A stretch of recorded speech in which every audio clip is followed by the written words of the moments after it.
Welcome back to another technical deep dive here in the debug zone. Today, we're tackling a big question and breaking it down with insights from other users.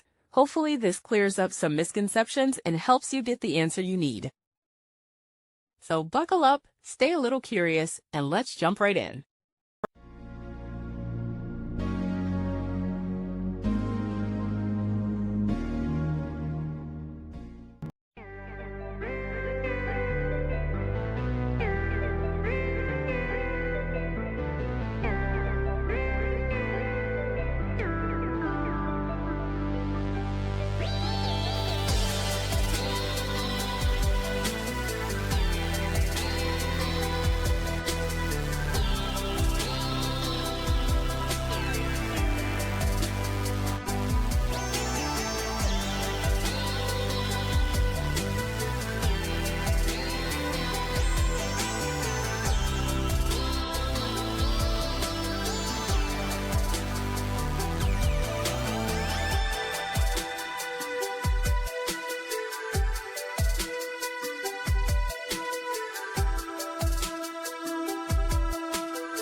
And that's a wrap.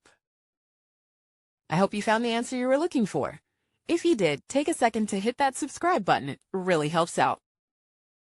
And let me know in the comments which solution worked best for you. See you next time in the debug zone.